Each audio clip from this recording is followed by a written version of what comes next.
최고위원회의 시작하겠습니다. 월드컵 32강 진출에 실패하자 이재명 대통령이 또 불이 나게 글을 올렸습니다. 무능한 사람을 지휘관으로 선발하면 결과는 뻔하다고 합니다. 이재명 대통령이 거울을 보면서 본인에게 해야 할 말인 것 같습니다. 세계 최고의 역량을 갖춘 우리 청년들은 일자리를 못 찾아 전업 자녀 신세가 됐습니다. 손흥민을 벤치에 앉혀놓는 것과 다르지 않습니다. 세계 경쟁국들이 구조조정과 노동개혁에 박차를 가하는데 우리는 노란봉투법으로 시대에 역행하고 있습니다. 낡은 전술로 빌드업에 실패한 대표팀의 모습과 똑같습니다. 축구 대표팀의 문제가 홍명보 감독의 문제라고 지적한다면 대한민국 경제 파탄의 근본 원인은 바로 이재명 대통령입니다. 뛰어난 선수들 덕분에 국가대표팀의 문제가 감춰졌듯이 반도체 덕분에 당면한 위기를 덮고 있을 뿐입니다. 우리 국민들 마지막까지 희망 고문을 당했습니다. 지금 대한민국 경제도 마지막 경우의 수를 세고 있습니다. 이제라도 경제정책을 근본적으로 대전환해야만 합니다. 작전 실패가 드러났는데도 감독이 끝내 고집을 부린다면 감독 교체 외에 다른 해결책은 없습니다.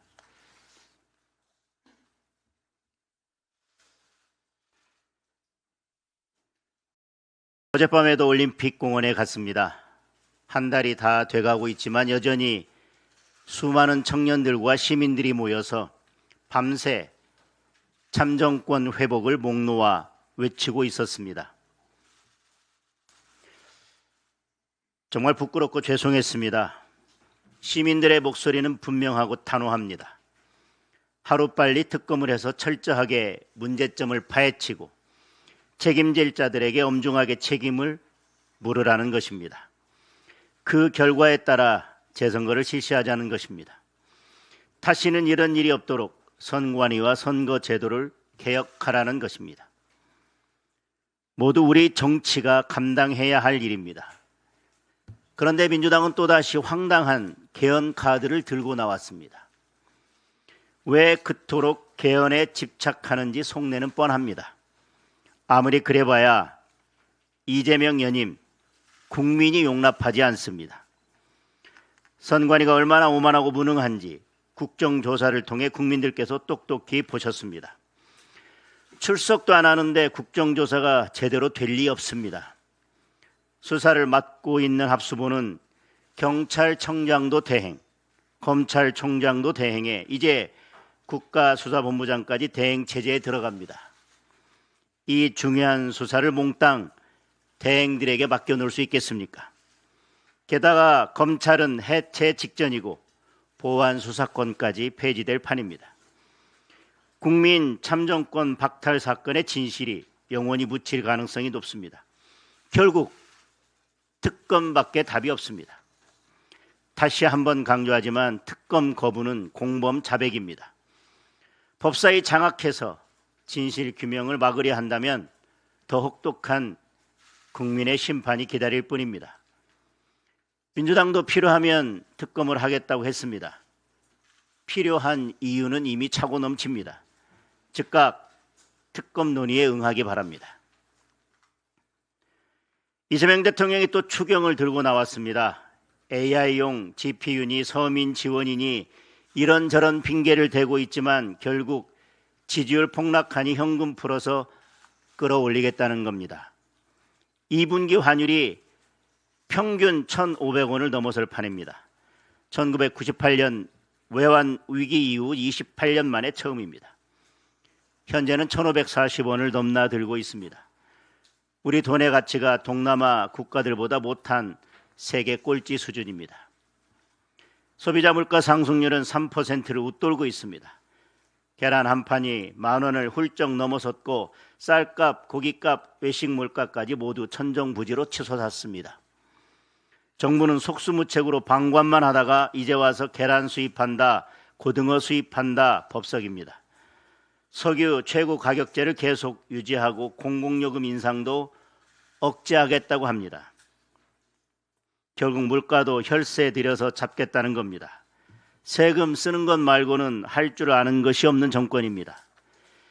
이런 상황에 추경으로 돈을 더 풀면 어떻게 되겠습니까? 환율은 더 오르고 물가는 더 폭등할 것입니다. 그러면 연기금으로 환율 방어하고 세금으로 물가 잡을 겁니까? 이 악순환을 언제까지 계속할 겁니까? 지금은 추경할 때가 아닙니다. 불이 났으면 소화기를 써야지 기름을 끼얹어서는 안 됩니다. 돈 푼다고 이제 국민들도 속지 않습니다. 추경으로 지지율 끌어올릴 생각 그만하고 진짜 민생 정책을 추진해야 합니다. 이재명과 정권의 무능에 대한 국민의 인내심이 이제 바닥을 드러내고 있다는 사실을 명심하기 바랍니다. 국민의힘은 민생을 모든 정책의 중심에 두고 국민의 삶을 챙기는 데 최선을 다하겠습니다.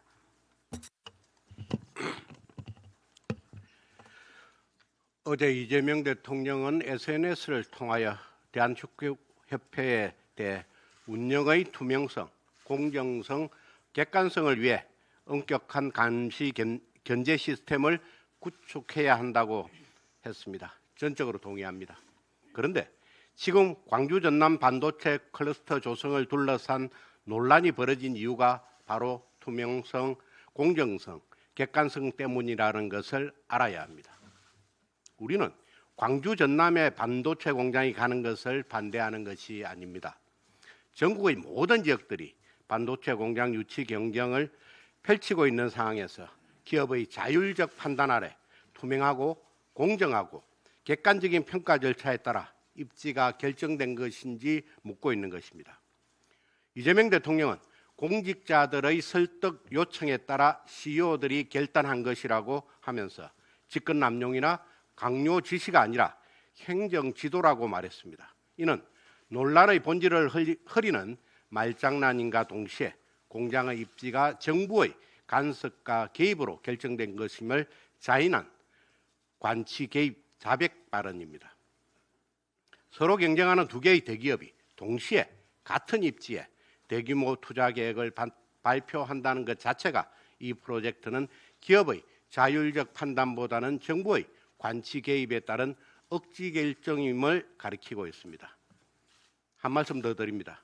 이재명 대통령은 지난 토요일 SNS에 정치적 입장을 떠나 이해와 협조를 구한다 라고 쓴 지 단 5분 만에 대진 의원은 대지가 보이는 법이라고 야당의 비난을 가했습니다. 어제는 우리 당 의원들에게 이상한 말씀 자제하라고 막말을 퍼부었습니다. 이해할 수 없는 태도 변화입니다. 진심으로 야당으로부터 정치적 입장을 떠나 이해와 협조를 구하고 싶다면 우선 말씀을 삼가해 주시기 바랍니다. 이재명 대통령은 지난 주말 내내 국가 100년 대계인 반도체 산업의 입지를 놓고 마치 선거운동 하듯이 SNS에 멘트를 쏟아내고 있습니다. 대통령으로서 부적절한 처신입니다. 민주당 전당대회를 끊어내고 SNS도 자제하고 오로지 국정 운영에 집중하시길 바랍니다. 고환율 상황이 과거 IMF 외환 위기를 방불케 하는 위험 수준에 이르렀습니다. 지난주 금요일까지 원 달러 환율이 29거래일 연속 1,500원대를 기록했습니다. 모레까지 환율이 급격하게 하락하지 않는 한 2분기 평균 환율은 IMF 외환위기 이후 28년 만에 최초로 1,500원대를 기록할 예정입니다. 달러와 평균 가치를 가리키는 달러 인덱스 지수를 분석해보면 올해 들어 달러와 가치 상승폭보다 원화 가치 하락의 폭이 훨씬 더 큰 상황입니다. 지금의 고환율은 달러 강세만으로 설명할 수 없는 원화 초약세라는 뜻입니다. 환율은 한 나라 경제 전반의 총체적 평가 지표입니다. 그만큼 우리 경제에 대한 글로벌 시장의 전망이 밝지 않다는 것입니다. 문제는 대통령과 정부 고위 관계자들의 인식입니다. 이재명 대통령은 1월 21일 신년 기자회견에서 관련 책임 당국에 의하면 한두 달 안에 1,400원 전후로 떨어질 것이라고 말했습니다. 지금 그로부터 4개월이 지났습니다. 4개월 전 관련 책임 당국으로부터 어떤 보고를 받았습니까? 허위 보고로 문책해야 하는 것 아닙니까? 한성숙 총리 후보자의 고환율 인식은 더 기가 막힙니다. 한 후보자는 고환율에 대해서 수출하는 단계에서는 긍정적 측면이 있다면서 모든 국민의 삶이 어렵다고 말하기에는 너무 단선적이라고 주장했습니다. 고환율 때문에 누구보다 큰 타격을 입은 것이 중소기업인데 다른 사람도 아니고 중기부 장관이 고환율을 합리화하는 태도에 할 말을 잊게 합니다. 정부 당국은 작년에는 고환율에 대해 서학 개미 탓을 하더니 올해 초에는 중동 전쟁 탓, 지금은 달러 강세 탓을 하고 있습니다. 이제 더 이상 남 탓 변명보다는 고환율의 근본 원인을 해소하는 경제 구조 개혁에 나설 것을 촉구합니다. 예, 최고위원 신동욱입니다. 조금 전에 원내대표께서 도대체 대통령이 왜 저럴까 도무지 이해할 수 없다라고 말씀을 하셨는데 저도 사실은 이해가 힘듭니다. 그런데 나름 이해를 하려고 하면 쫓기고 있는 것 아닐까요? 본인이 찔리니까 저러는 거 아니겠습니까? 주말에 7건의 SNS 글을 올렸는데 그 글들이 읽어보면 대단히 거칩니다. 국정의 최고 책임자로서의 책임과 철학과 미래 비전은 볼 수가 없습니다. 이것을 반드시 해야 되겠다는 거친 욕망만 보일 뿐입니다. 이런 SNS를 보시겠습니다. 부처 눈에는 부처만 보이고 돼지 눈에는 돼지만 보인다고 그럽니다. 그러면 이재명 대통령이 얘기하는 돼지가 야당만이겠습니까? 저는 그렇게 생각하지 않습니다. 이 과정에 문제가 있다고 생각하는 적어도 제 판단으로는 절반이 넘는 대한민국 국민을 돼지로 보고 있는 겁니다. 그렇지 않습니까? 그리고 어쩌면 처음부터 국민의 절반 이상을 돼지라고 생각하고 이 일을 추진한 것이라고 저는 생각을 합니다. 얼마 전에 민주당 의원이 그랬죠. 국민의 7, 8하는 공소취소가 무슨 뜻인지 모른다. 잘 모르니까 우리가 주는 대로 그냥 받아 먹을 것이다. 뭐 이런 뜻 아닙니까?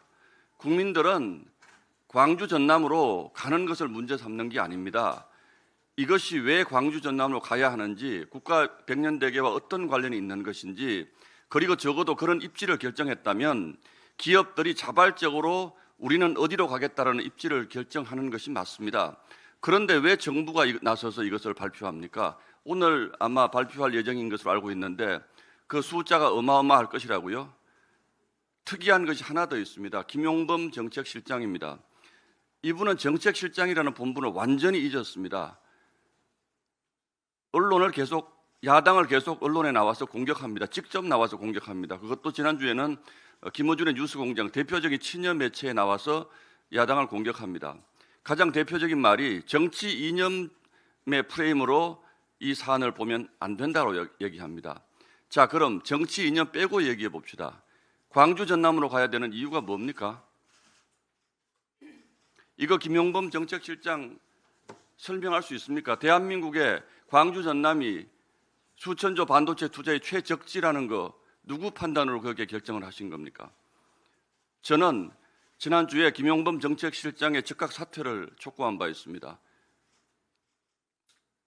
그리고 아직 저희 당의 공식 입장은 아닙니다만 왜 이것을 정부가 결정했는지를 두고 저는 반드시 국정조사가 국회 차원에서 필요하다고 생각하고 있습니다.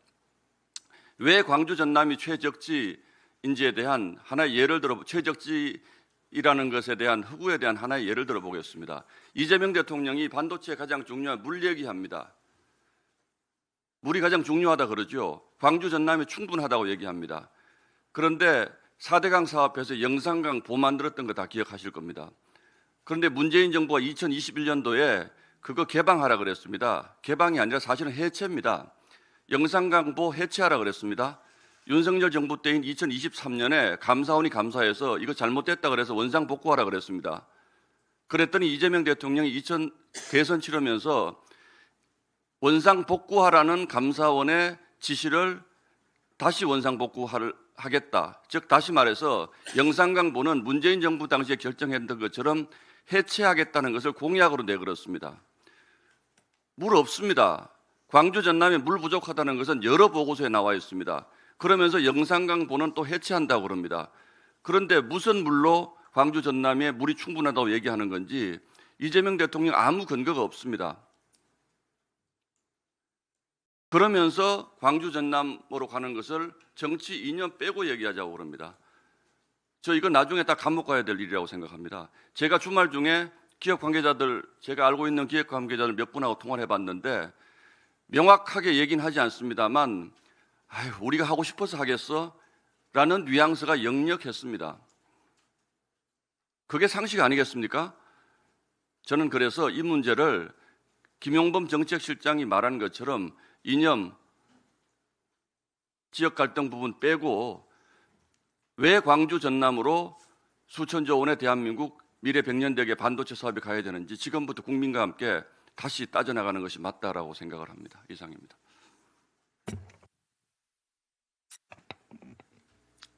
네, 최고위원 김민수입니다. 능력보다 네 편 내 편을 가르니 무능한 사람을 지휘관으로 선별하면 그 결과는 뻔하다.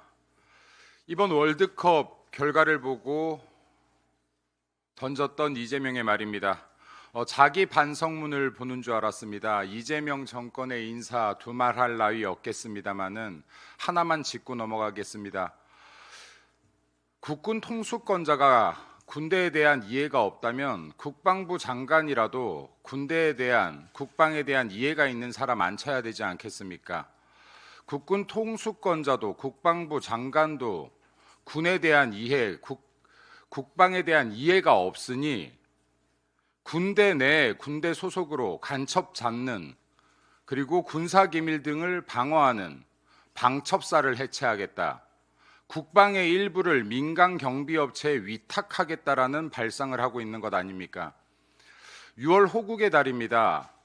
대한민국, 지금의 자유대한민국이 있기까지 수많은 목숨들을 희생하며 지켜왔던 대한민국입니다. 국방만큼은 제대로 해야 되지 않겠습니까? 국방을 경시하는 것은 대한민국을 위해 희생했던 호국 영령들을 무시하는 것임을 말씀드립니다. 그리고 오늘은 제2연평해전 24주기입니다.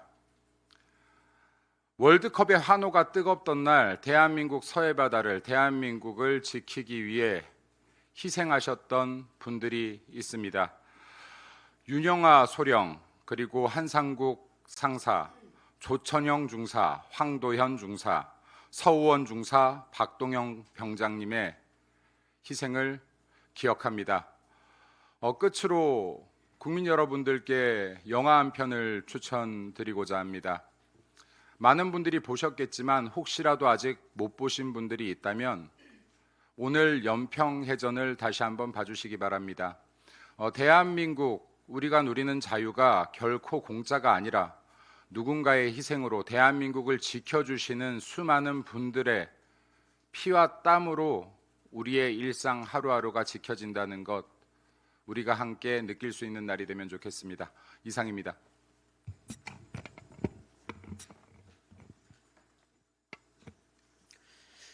호남 반도체 투자를 둘러싼 논란이 뜨겁습니다. 이 문제는 우리 신동욱 최고께서도 말씀하셨듯이 지역의 문제도 정파의 문제도 아닙니다. 대한민국이 앞으로 3, 4년 안에 세계 AI 혁명의 주도권을 잡느냐 아니면 밀려나느냐, 그것을 가르는 국가 생존의 문제입니다. 저는 반도체 현장에서 30년 넘게 일하다 2016년 초에 정치권에 들어온 뒤에 지금까지 일관되게 반도체의 중요성을 말했고, 광주를 비롯한 대한민국 대부분의 지자체를 찾아서 반도체를 기반으로 한 첨단 산업 클러스터 구축 준비의 필요성에 대해서 설파해 왔습니다. 정책과 법안으로도 뒷받침했습니다. 반도체는 단순히 먹고 사는 산업을 넘어서 대한민국의 생존 산업이기 때문에 그렇습니다. AI 시대의 반도체는 데이터 센터의 심장이고 국방의 두뇌이고 자동차와 로봇, 바이오와 금융을 움직이는 문명의 기반입니다. 지난 5월 우리 반도체 수출은 역대 월간 최대 수준을 기록했고 대한민국 전체 수출을 견인했습니다. 그만큼 다른 산업들은 취약하다라는 얘기입니다. 세계 반도체 시장도 AI 데이터 센터와 메모리 수요를 중심으로 다시 폭발하고 있습니다. 해방 이후 80년 동안 대한민국이 겪은 변화보다 어쩌면 앞으로 3, 4년 사이에 우리가 겪을 산업 변화가 더 크고 빠를지도 모릅니다. 그 변화의 중심에 대한민국의 반도체가 있습니다. 대한민국은 세계적 주도권을 가진 거의 유일한 전략 산업을 반도체로 보유하고 있습니다. 호남도 대한민국입니다. 호남의 청년에게도 세계 최고 산업에 도전할 기회가 있어야 합니다. 그러나 호남이기 때문에 안 된다, 호남이기 때문에 된다, 이런 말은 충분하지 않습니다. 반도체 투자는 선물이 아니라 전략이어야 합니다. 정치적 배려가 아니라 산업적 필연이어야 합니다. 대통령이 오늘 직접 발표한다니 지켜보겠습니다. 어느 공정이 들어오는지, 전공정인지 후공정인지, 첨단 패키징인지, AI 데이터 센터와 어떻게 연결되는지, 전력은 어디서 오고 용수는 어떻게 공급되며 인재는 어느 대학과 어느 연구소에서 길러낼 것인지, 소부장 협력망은 어떻게 구축되는지, 실행 로드맵은 무엇인지 꼼꼼히 보겠습니다. 어쩌면 한국에너지공대를 한국반도체공대로 바꿔야 할 수도 있겠습니다. 2021년 문재인 정부가 평택에서 발표했던 K반도체 전략도 기억합니다. 그때도 510조 투자, 세계 최대 공급망, 용수와 전력, 인재 양성을 말했습니다. 발표는 컸죠. 그러나 대한민국 반도체의 시간표는 여전히 인허가, 전력망, 용수, 인재 부족 앞에서 지체되고 있습니다. 이번 발표가 또 하나의 데자뷰가 되어서는 안 되지 않습니까? 특히 호남 투자를 하더라도 용인의 반도체 국가산단, 일반산단, 그 클러스터 완공과 조기 가동이 먼저입니다. 용인은 대한민국 반도체 전략의 척추라고 보시면 됩니다. 기흥, 화성, 평택, 이천, 청주, 용인을 잇는 기존 초격차 생태계가 흔들리면 호남도 성공할 수 없습니다. 미국의 실리콘밸리가 기업 몇 개가 모여서 만들어진 곳이 아니듯이 호남에서 반도체를 하겠다고 하면 대학, 연구소, 팹리스, 소부장, 패키징, AI 데이터 센터, 전력망, 정주 여건 모두 함께 움직이는 세계 최고 수준의 반도체 생태계로 설계해야 하지 않겠습니까? 하려면 제대로 해야 되지 않겠습니까? 호남 정치인들에게도 제가 말씀드립니다. 다른 비판할 거 없습니다. 제대로 준비하세요. 호남의 이름을 빌린 정치 이벤트가 아니라 대한민국의 미래를 책임질 글로벌 클러스터가 되어야 합니다. 반도체 앞에 좌우가 어디 있습니까? 전력망에 진보 보수가 어디 있습니까? 용수 간에 호남 용남이 있습니까? 인재 양성에 여야가 따로 있습니까? 강조하고 또 강조합니다. 반도체는 앞으로도 대한민국이 세계를 선도할 가장 확실한 길입니다. 지역도 정파도 이념도 대한민국의 미래보다 앞설 수는 없습니다. 여기까지 반도체 말씀드리고 오늘 참정권 수호 특검 수용에 대한 이야기 우리가 편을 이렇게 달고 있는데 저는 다른 문제를 하나 문제 제기를 해야 될 것 같습니다. 사실 이만희 신천지 이만희 총회장 구속으로 보여진 이 정당의 문제입니다. 특히 당원 명부는 정당의 심장입니다. 그 심장이 오염되면 경선도, 공천도, 민주주의도 오염됩니다. 현행 정당법은 이중당적을 금지하고 처벌까지 규정하고 있지만 정작 이를 실시간으로 확인할 제도가 없습니다. 법은 있는데 시스템이 없고 금지는 있는데 집행이 없습니다. 이것이 오늘 대한민국 정당 정치의 치명적 허점입니다. 정당법에는 누구든지 2개 이상의 정당의 당원이 되지 못한다고 규정하고 있고 위반할 시에는 1년 이하의 징역 또는 100만 원 이하의 벌금에 처하도록 하고 있습니다. 헌법재판소도 복수당적 금지가 정당의 정체성을 보호하고 정당 간 위법, 부당한 간섭을 막기 위한 정당한 수단이라고 판단했습니다. 그런데 현실은 다릅니다. 정당 가입, 탈퇴 정보는 개인정보보호법상 민감정보입니다. 개인정보보호법은 정당 가입 탈퇴 정보를 민감 정보로 보면서도 별도 동의가 있거나 법령이 요구하고 허용하는 경우에는 처리할 수 있도록 하고 있습니다. 바로 이 지점에 답이 있습니다. 개인정보 보호를 핑계로 검증을 포기할 것이 아니라 개인정보를 보호하면서도 이중당적을 이번 기회에 이 허술한 선관위 문제가 대두됐을 때 자동 확인하는 법정 시스템을 만들어야 합니다. 최근에 신천지 이만희 총회장이 신도들의 국민의힘 우리 당 집단 입당 강제 혐의로 구속된 사건은 정당 정치가 얼마나 취약한지 보여준 경고라고 생각합니다. 보도에 따르면 법원은 증거인멸 우려를 이유로 구속영장을 발부했고 수사기관은 2021년부터 24년까지 국민의힘 경선 등에 영향을 미칠 목적으로 5만 명 넘는 신도가 집단 입당한 정황을 들여다보고 있습니다. 아직 재판으로 확정된 사실은 아니지만 이 사건만으로도 정당 가입 시스템의 허점은 더 이상 방치해서는 안 된다고 생각합니다. 그래서 우리 국민의힘이 주도하면서 해결할 수 있는 세 가지 방안을 간략하게 말씀드리겠습니다. 당원 주권 보호 3법을 발의해 주십시오. 첫째, 이중당적 자동 검증법입니다.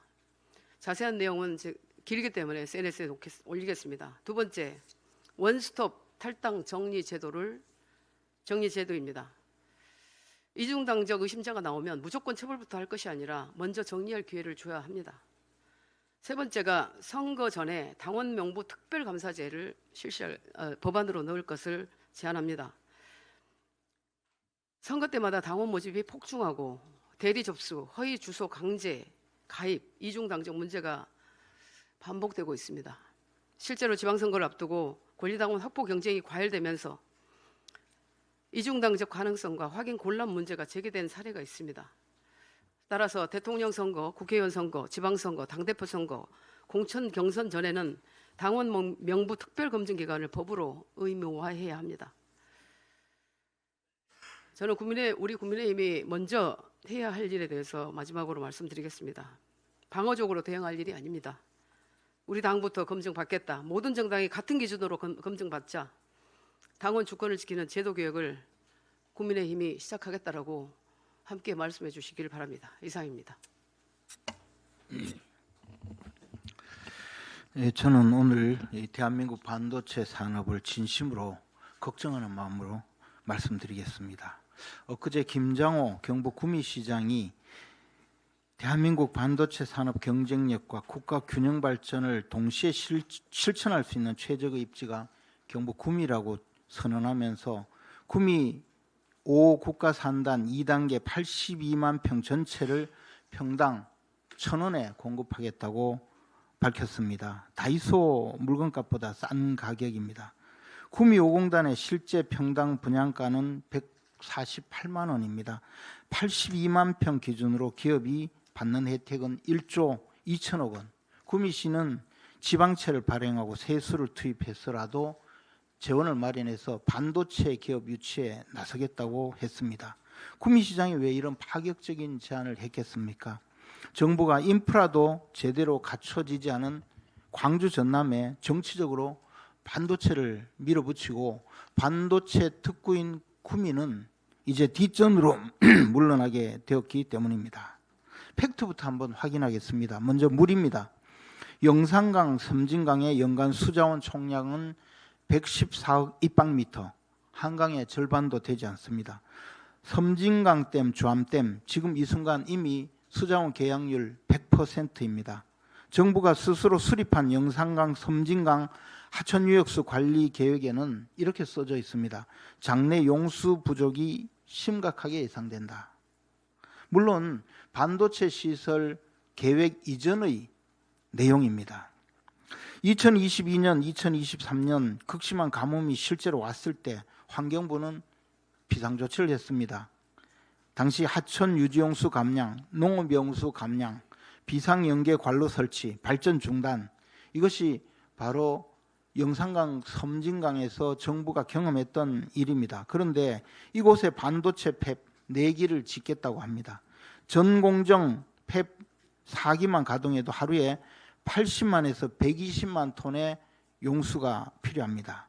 용인 반도체 클러스터 한 곳의 연간 용수 수요가 3억 9천 입방미터, 현재 호남 전체 연간 공업용수 공급량이 3억 1천만 입방미터입니다. 용인 하나가 호남 전체의 공급량보다 많이 사용하고 있습니다. 초순수 정제 시설만 짓는데도 1조 3천억 원이 소요된다고 합니다. 정부가 말하는 하루 100만 톤 추가 확보는 전혀 근거가 없습니다. 댐 수계 조정, 미사용 물량 재배분, 댐 높이 올리기, 해수 담수화 이런 구상을 하고 있다고 지금 나오고 있습니다. 반면 경북 구민은 낙동강 수계를 활용한 일일 68만 톤 산업용수 공급 능력을 이미 갖추고 있습니다.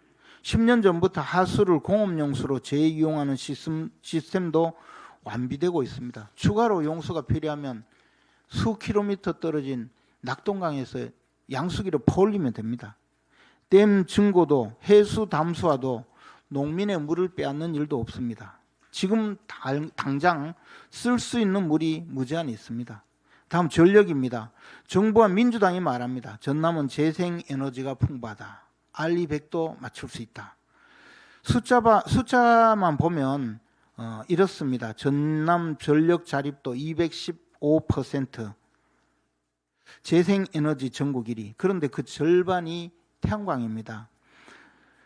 낮에는 최대 11기가까지 치솟다가 밤에는 거의 0기가 와트로 떨어집니다. 대규모 ESS 장치가 필요한데 기가와트급 공장 한 곳의 수요를 감당한 설비 구축에 수조 원이 든다고 합니다.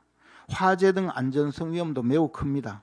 재생에너지만으로 반도체 공장에 필요한 막대한 전력을 안정적으로 감당하기 어렵습니다. 반도체 전 공정 팹은 24시간 중단 없이 가동돼야 하지만 태양광과 풍력은 기상 조건에 따라 발전량이 변동되는 가능성을 갖기 때문입니다. 반도체 팹은 단 1초도 전력이 끊기면 안 됩니다. 1초 정전으로 수백억 원의 웨이퍼가 불량이 됩니다. 밤에 태풍이 오는 날에, 흐린 날에 어디서 전기를 끌어옵니까? 그나마 유일한 안정적인 전원, 그것이 바로 영광원전, 한빛원전입니다. 그런데 1호기는 이미 가동연한 만료로 중단되었습니다. 2호기 올해 9월 달에 중단됩니다. 3호기에서 6호기까지 2034년부터 차례로 수명이 끝납니다. 호남 지역에 345kW 대형 송전망 13곳 중에 12곳이 2030년이면 용량이 꽉 찹니다. 경쟁력 문제 말씀드리겠습니다. 알리100이면 다 해결된다고 주장을 합니다. 재생에너지가 ESG 구조에 맞다고 합니다. 그렇다면 발전 단가를 한번 비교해 보겠습니다. 2022년 기준 원자력 정산 단가는 1kW당 52원, 재생에너지 272원이었습니다. ESS까지 설치하면 비용이 8배 정도 비싸질 것이라는 분석도 있습니다. 현재 태양광 계약 단가 킬로와트당 150원, 해상풍력 330원, 원자력 70원입니다. 국내 반도체 산업 전력 의존도는 전체 83%에 달합니다. 팹 한 개에 연간 수조 원어치 전력을 씁니다. 이게 2배, 3배, 4배, 8배의 전기요금을 낸다면 경쟁력이 생기겠습니까? 재생에너지로만 공급하면 원전 대비 전기요금이 최소 2배에서 8배, 10배까지 뛰어오른다고 합니다. 팹 4기 기준 원전 대신 재생에너지를 쓰면 연간 수조 원, 10수조 원의 추가 전기요금이 발생합니다. 그 비용은 반도체 생산 원가에 얹힙니다. 지금 반도체 슈퍼사이클 대체로 2028년이 되면 종료되지 않을까 많은 사람들이 예측합니다. 그때는 어떻게 할 겁니까? TSMC의 연간 2023년 전 세계 반도체 제조 시설의 전력 사용량이 24테라바이트입니다. 테라와트였습니다. TSMC가 대만에서 전기를 어떻게 쓰는지 아십니까? 대만의 전력 믹스 핵심이 원전과 LNG 화력발전소입니다. 그런데 우리는 광주에서 원전의 2배에서 4배짜리 재생에너지 전기로 반도체를 만들겠다는 것입니다. 반도체 웨이퍼 미세회로 패턴을 새기는 EUV 리소그래피 장비는 이전 세대보다 10배 많은 전기를 씁니다. 4, 5년 주기로 장비가 교체될 때 전력 사용량이 20%씩 추가된다고 합니다. 첨단 공정으로 갈수록 전기 소비는 기하급수적으로 늘어납니다. 그 순간마다 호남의 재생에너지 높은 단가는 삼성과 하이닉스의 생산 원가를 갉아먹게 됩니다. 반도체 경쟁력을 갉아먹고 태양광, 풍력업자의 배를 불리는 구조입니다. 숫자는 이 감정의 문제가 아니고 생존의 문제입니다.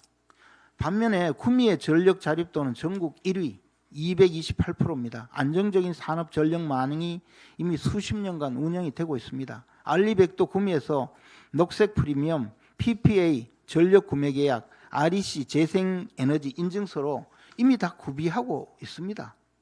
재생에너지 옆에 공장이 있어야만 알리백이 되는 것이 아닙니다.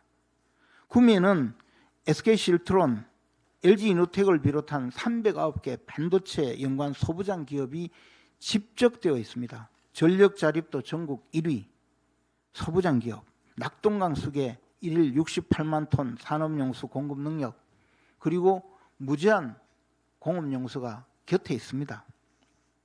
구미는 이미 용인, 평택과 함께 국가 차원의 반도체 특화단지로 지정이 되어 있습니다. 최근 400억 원을 들여서 반도체 부품 제조 검증 시험장까지 유치해서 인프라도 완벽하게 구축되어 있습니다.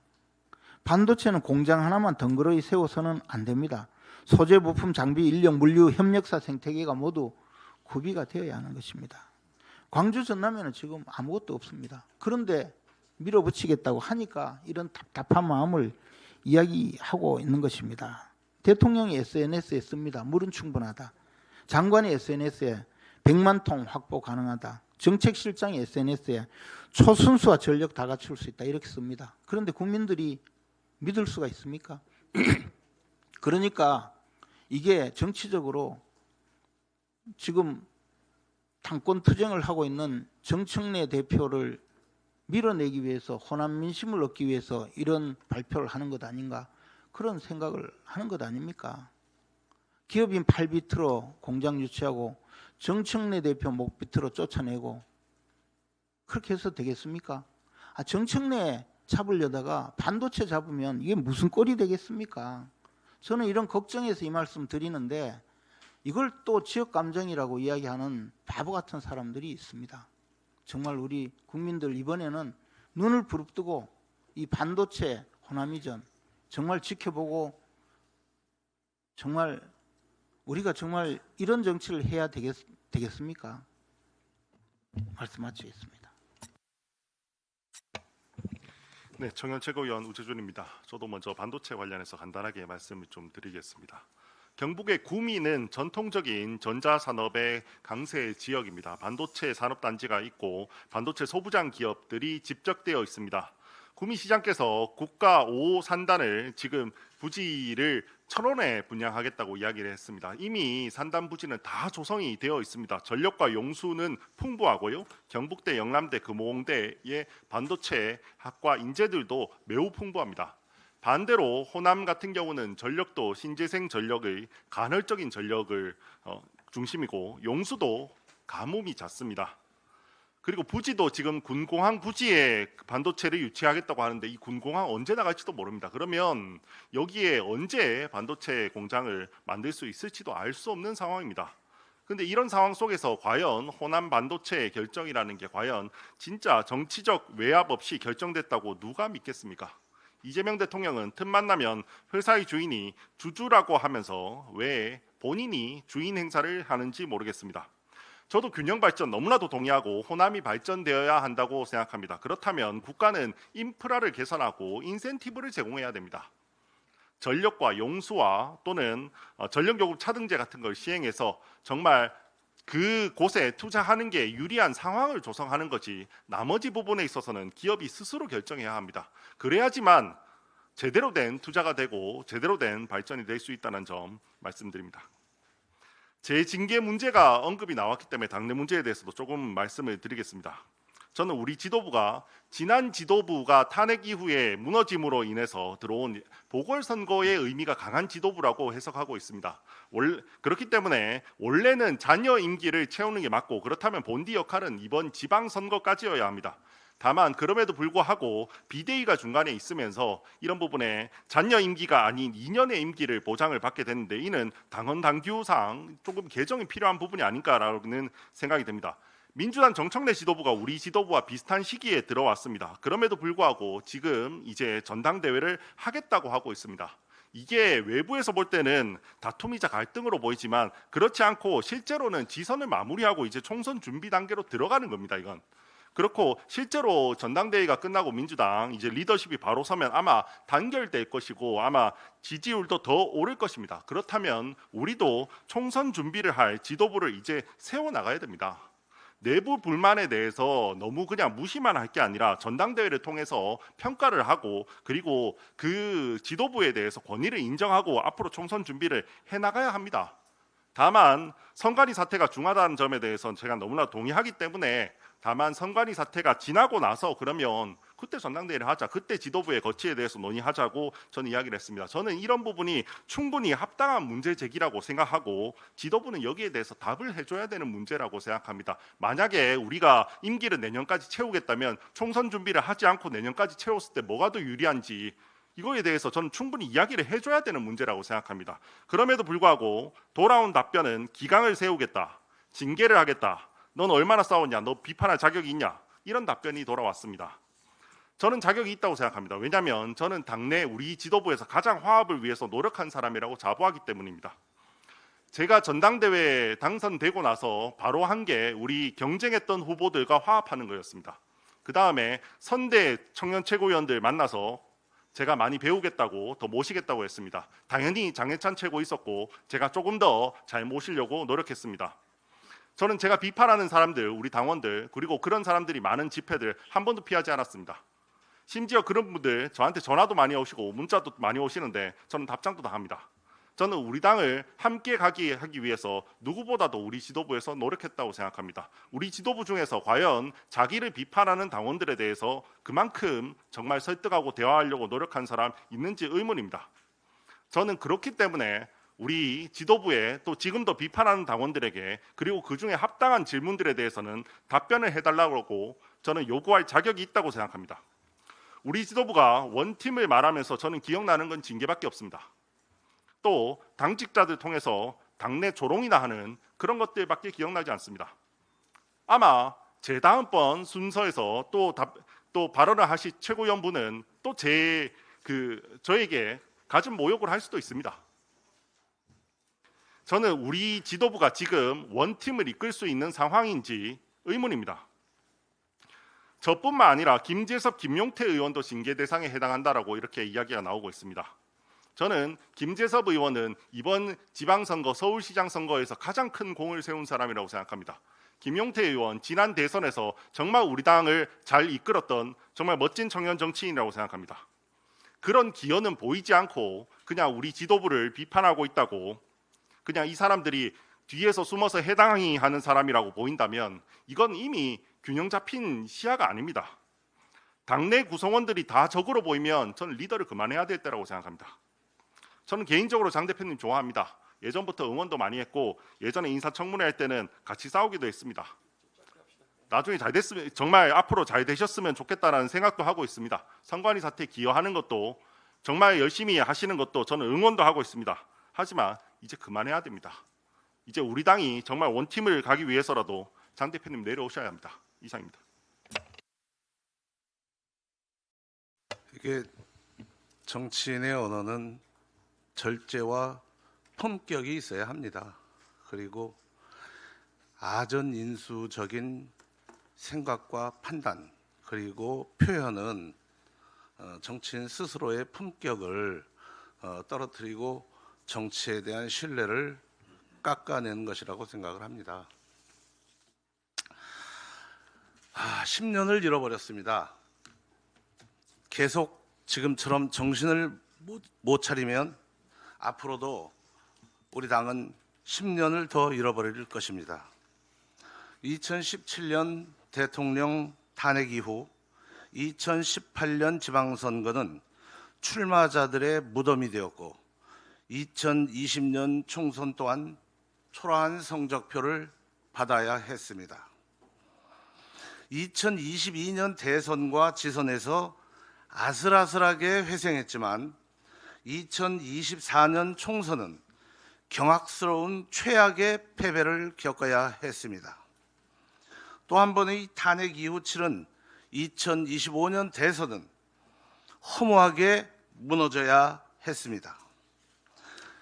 패배를 겪을 때마다 목소리 큰 사람들이 주도했으나 시행착오를 반복하면서 번번이 실패했습니다.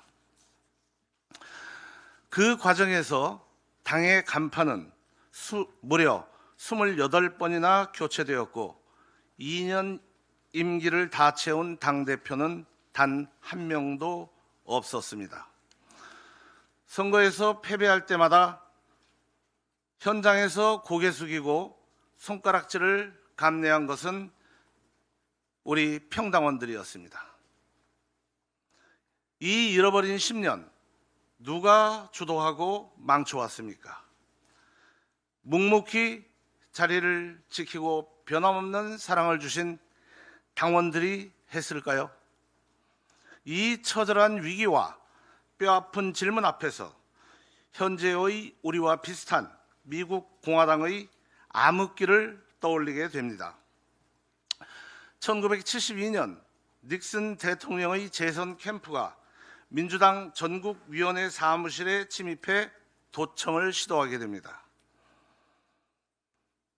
워터게이트 사건입니다.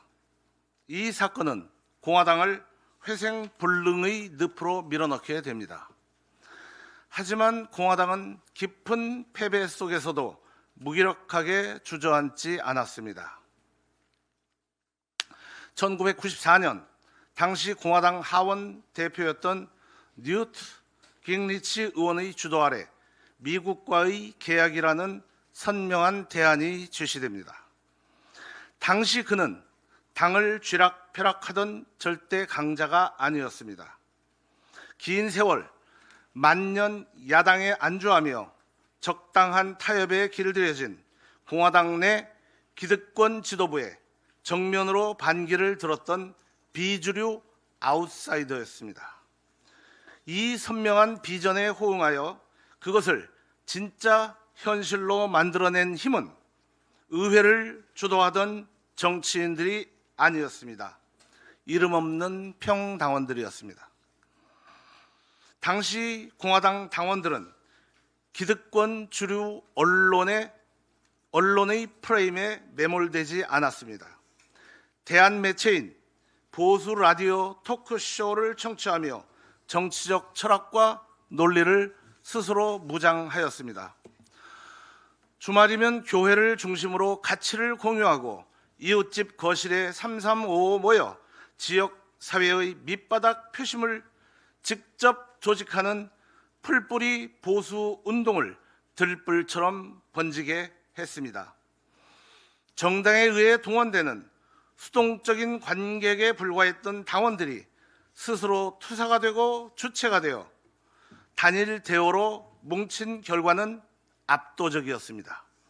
그들은 1994년 중간선거에서 상원과 하원의 다수당을 동시에 휩쓸며 의회 권력을 완벽하게 탈환하는 위대한 공화당 혁명을 이룩해 냈습니다. 이 위대한 역사적 부활의 핵심은 단 하나입니다. 정당의 중심축을 소수의 권력자나 국회의원이 아닌 의식 있는 당원으로 완전히 이동시킨 진정한 당원 중심 정당으로의 대변신이었습니다. 소수의 명망과 정치, 계파의 이익에 따라 흔들리는 정치를 종식하고 당의 중요한 의사결정과 정책 방향을 당원들이 주도하는 정당입니다.